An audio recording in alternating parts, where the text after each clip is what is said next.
Pavagada bus ನಿಲ್ದಾಣದಲ್ಲಿ ಸಾರ್ವಜನಿಕರಿಗೆ ಆಸನಗಳ ಕೊರತೆಯಿಂದ ಪ್ರಯಾಣಿಕರು, ಹಿರಿಯ ನಾಗರಿಕರು ಹಾಗೆ ಮಹಿಳೆಯರು ತೊಂದರೆ ಅನುಭವಿಸ್ತಾ ಇರೋ ವಿಷಯ ಕಳೆದ ಕೆಲವು ದಿನಗಳಿಂದ ಸಾಮಾಜಿಕ ಜಾಲತಾಣಗಳಲ್ಲಿ ವ್ಯಾಪಕವಾಗಿ ಚರ್ಚೆ ಆಗ್ತಾ ಇತ್ತು.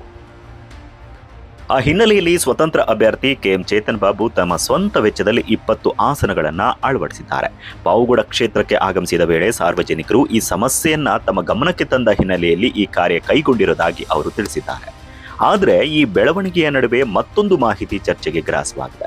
ಬಸ್ ನಿಲ್ದಾಣದಲ್ಲಿ ಆಸನಗಳ ಅಳವಡಿಕೆಗೆ ಸಂಬಂಧಪಟ್ಟಂತೆ ಈಗಾಗಲೇ ಶಾಸಕರ ಅನುದಾನದಲ್ಲಿ ಹಾಗೆ ಲ್ಯಾಂಡ್ ಆರ್ಮಿ ವತಿಯಿಂದ ಟೆಂಡರ್ ಪ್ರಕ್ರಿಯೆ ಪೂರ್ಣಗೊಂಡಿದೆ. ಶೀಘ್ರದಲ್ಲೇ ಅಧಿಕೃತವಾಗಿ ಆಸನಗಳನ್ನು ಅಳವಡಿಸಲು ಕ್ರಮ ಕೈಗೊಳ್ಳಲಾಗುತ್ತೆ ಎಂಬ ಮಾಹಿತಿ ಹರಿದಾಡ್ತಾ ಇದೆ.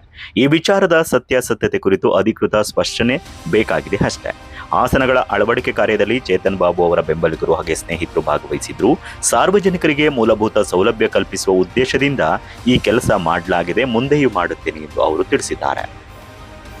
ಒಟ್ಟಾರೆ ಒಂದು ಕಡೆ ಸಾರ್ವಜನಿಕರ ಅನುಕೂಲಕ್ಕಾಗಿ ನಡೆದ ಕಾರ್ಯಕ್ಕೆ ಮೆಚ್ಚುಗೆ ವ್ಯಕ್ತವಾಗ್ತಾ ಇದ್ರೆ ಕುರಿತ ಮಾಹಿತಿ ಹೊಸ ಚರ್ಚೆಗೆ ಕಾರಣವಾಗ್ತಾ ಇದೆ. ಆ ಬೆಳವಣಿಗೆ ಸಾಮಾಜಿಕ ಜಾಲತಾಣಗಳಲ್ಲಿ ವ್ಯಾಪಕ ಚರ್ಚೆಗೆ ಗ್ರಾಸವಾಗಿದ್ದು ವಿವಿಧ ರೀತಿಯ ಅಭಿಪ್ರಾಯಗಳು ವ್ಯಕ್ತವಾಗ್ತಾ ಇವೆ.